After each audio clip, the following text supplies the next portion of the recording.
Bienvenidos a su programa Panorámico, una producción del Tecnológico de Monterrey, Campus Guadalajara, transmitido por Canal 7. En esta ocasión nos acompaña Michael Schmidt, reportero y corresponsal de guerra que nos visita desde Sudáfrica. Michael, thank you very much for being here with us. It's a pleasure. Thank you for inviting me. We know this is not the first time you're visiting Mexico.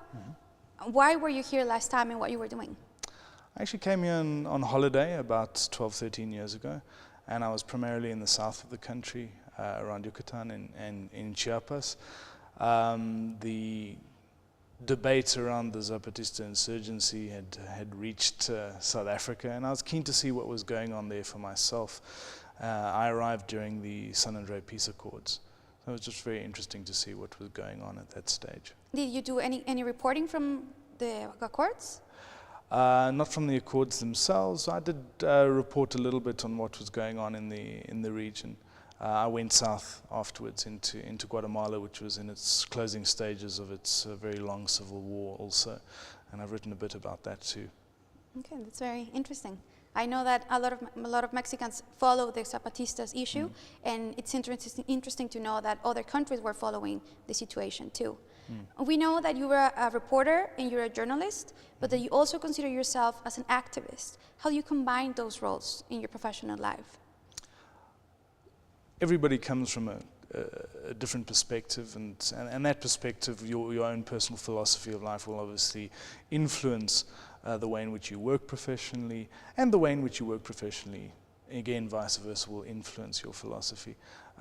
Journalism has just taken me to many, many places, and a lot of what I've seen has in fact sharpened my political instincts, if you will. I do think that the two sides of my personality, if you will, are integrated, that they talk to each other, that my politics, as they have developed, have given content to my journalism and have helped sharpen my vision in terms of exactly what I'm looking for when I'm going into a particular situation. And at the same time, journalism has really opened my eyes to the realities on the ground, particularly amongst the underclasses of society, the dispossessed, and the people whose plight really needs to be highlighted and told to the world. You mentioned that journalism has taken you to many places. Where have you been reporting? I'm based in Johannesburg, South Africa, and I've reported extensively throughout South Africa, of course, but also Southern Africa and the African region, the African continent. I've done a little bit of reporting in Latin America, a little bit in Europe, a little bit in the Middle East as well. I was in Lebanon during the summer war in 2006 when the Israelis were going after Hezbollah. That was a pretty dramatic experience, and I think gave me a couple of extra grey hairs.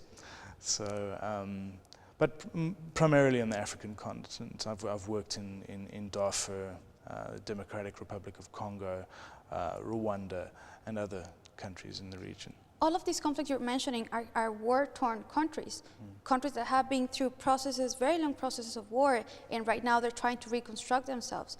How do you prepare for going to report to this conflict zone? You're talking about you went to Lebanon.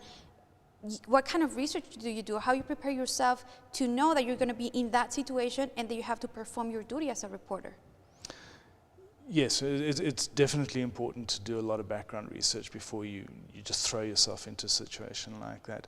One of the best resources that you have is foreign correspondents who are already on the ground, already working in those areas. And the same goes for NGO staff, people who work for, let's say, the World Food Program or whatever.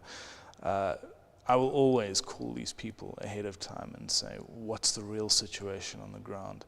And when you get there, when you're in that situation, you will organize yourself what we call a fixer, somebody who will usually act as both your driver and your translator. And by fixer, we mean somebody who organizes things, who helps smooth your way through a foreign country, through all of the pitfalls of operating in a society that's different to yours, including issues of language and idiom and those kind of traps that you might not be aware of because you're from a different society, a different culture. Going back to this example of Lebanon, and you mentioned that it was very hard for you. Can you give us an example? What kind of things were you saying? Were you experimenting while you were there? Lebanon is a difficult environment in which to work, or it certainly was at that time, for two reasons. First of all, because the different sides of the war, the different factions represented, are very, very, very entrenched. They have long histories of conflict with each other, and they've got very inflexible positions. It's important it was important for me as a reporter to find the commonalities between them and to find the gaps in between their very entrenched, very staunch and antagonistic arguments, to try and represent what was really going on the ground in a way that wasn't being swayed by the partisan rhetoric of either side. And you know, at the same time, the other major challenge was the fact of working in a country which was really being, not across the board, but in certain areas, were really being extensively and very heavily bombed. It certainly was dangerous and pretty frightening, to be honest. I haven't been that scared in a long time. And this was in 2006? 2006, yeah. And you haven't come back to Lebanon since? I haven't yet, but I will at some stage, definitely. I'm very keen to see what the country's like during peacetime and to reconnect with my old fixer then, the guy who helped us around and obviously he was a young university student at the American University in Beirut. And he obviously put his life on the line, helping us, translating for us, and showing us around.